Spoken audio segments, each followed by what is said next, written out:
সাবেক সেনা কর্মকর্তার সাথে আমার গতকালকে এই বিষয় নিয়ে কথা হচ্ছিল। উনি নিজে ডালিমকে খুব ভালো করে চিনতেন, ডালিমের সাথে ওনার ব্যক্তিগত যোগাযোগ ছিল, বছরের পর বছর ওনারা একসাথে থেকেছেন। তো উনি নিজে এই সন্দেহের কথা বলেছেন যে আমার আসলে কাইম ভাই এই যাকে দেখছি তাকে আমার ডালিম মনে হয়নি। তার ফেয়ার কমপ্লেক্সনের কথা বলতেছিলেন যে আমি যে ডালিমকে চিনতাম তার যে আসলে গায়ের রং আর এই ডালিমের গায়ের রঙও মেলে না। এবং উনি এই ইন্টারভিউটার মধ্যে প্রচুর মিথ্যাচার করা হয়েছে বলে উনি মনে করেন। এবং উনি খুবই অথেন্টিক একজন পার্সন। উনি হচ্ছে আসলে ক্যাপ্টেন হুদা এসেছিলেন গতকালকে আমার এখানে।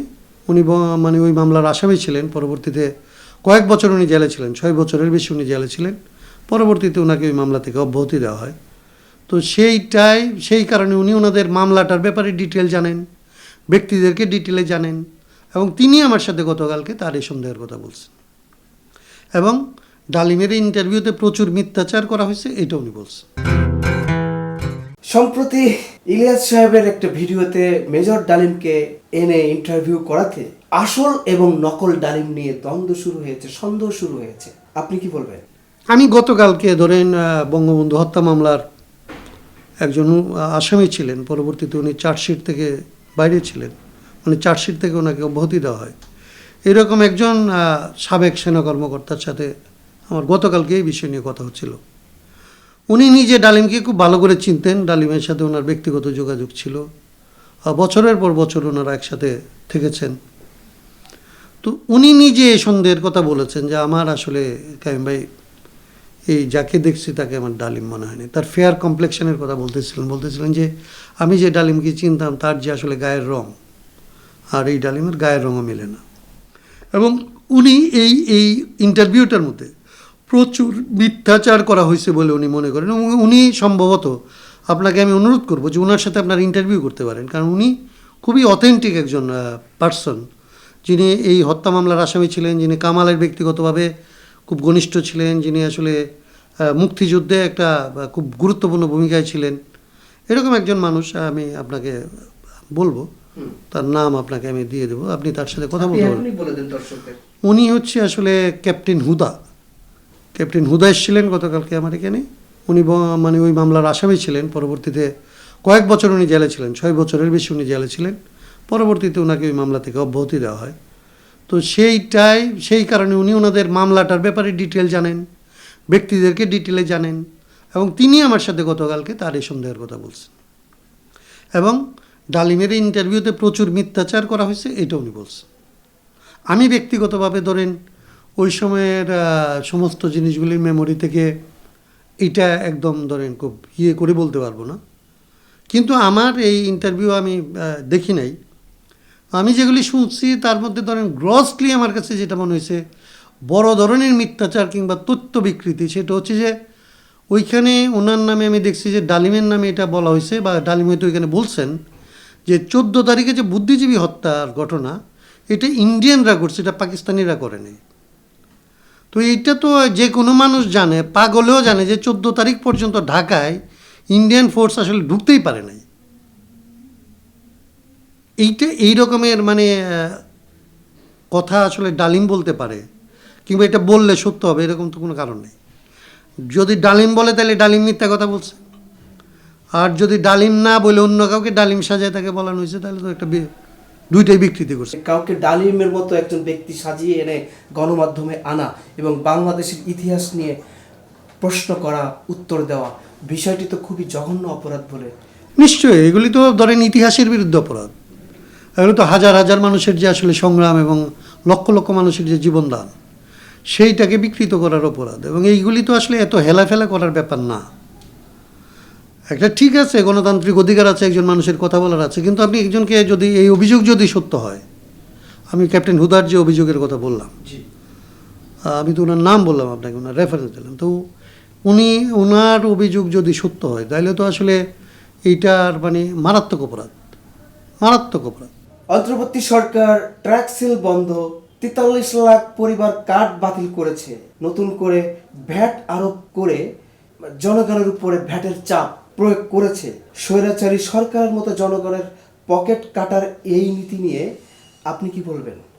এটা খুব দুর্ভাগ্যজনক। মানে এইটা সত্য যে বাংলাদেশের অর্থনৈতিক অবস্থা একদমই ধরেন তলানিতে এনে রাখছিলেন, এবং শেখ হাসিনা যদি আজকে ক্ষমতায় থাকতো তাহলে আমাদের অর্থনৈতিক পরিস্থিতি কী হইতো এটা আমরা এখন বুঝতে পারি না। এবং আসলে এই অন্তর্বর্তী সরকারের যে জায়গাগুলিকে ধরেন সফলতার যদি একটা দুইটা জায়গা আসলে চিহ্নিত করা হয়, তাহলে তখন ধারণা করা হয় যে তারা অর্থনৈতিক একটা স্ট্যাবিলিটির দিকে আসলে দেশকে আনার চেষ্টা করছেন, কিংবা আসলে ব্যাংকের উপরে মানুষের একটু আস্থা ফিরছে, অন্যান্য প্রতিষ্ঠানগুলির প্রতি মানুষের একটু আস্থা ফিরছে, এরকম একটা ব্যাপার ছিল।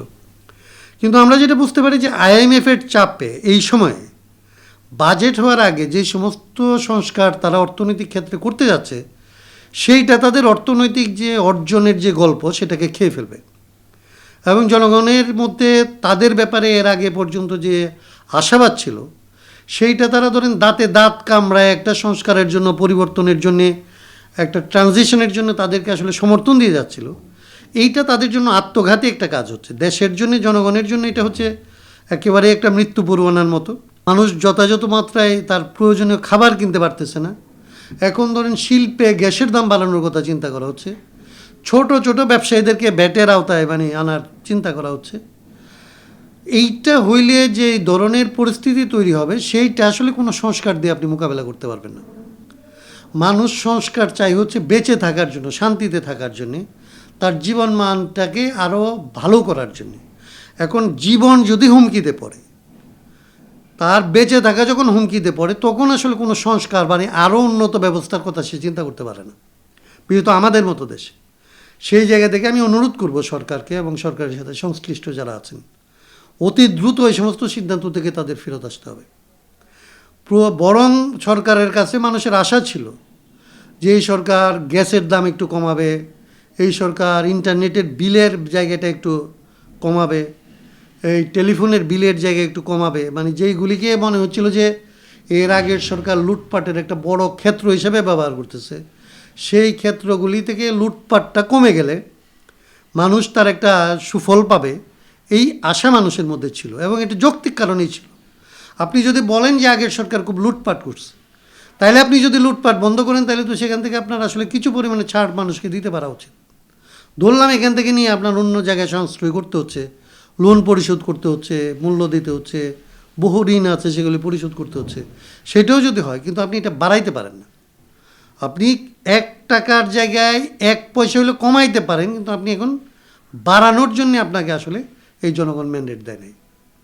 আমি এটা খুব গুরুত্বের সাথে মাথায় রাখতে হবে, না হয় সমস্ত কিছু যেরকম ধরেন ষড়যন্ত্র চক্রান্তের কারণে যে চক্রান্ত ধরেন সংস্কারকে কিংবা যে ঐক্যবদ্ধতার মধ্যে ফাটল সংস্কারের আকাঙ্ক্ষাকে হত্যা করতে পারে নাই, এখনও টোটাল পুরোটা ব্যাহাত করতে পারে নাই, কিন্তু ভেতর থেকে যদি এই ঘটনাগুলি ঘটে, তাইলে এটা ভেতর থেকেই আসলে মরে যেতে পারে, এই আকাঙ্ক্ষা শেষ হয়ে যেতে পারে, এবং জনগণ এটাকে ছুঁড়ে ফেলতে পারে। জনগণই তো এটা আছে, তো জনগণই এটা ছুঁড়ে ফেলতে পারে। এইরকম বাস্তবতার দিকে যেন না যায় সরকার, এই আত্মঘাতী সিদ্ধান্ত থেকে তাদেরকে সরে আসার অনুরোধ করবো আমরা।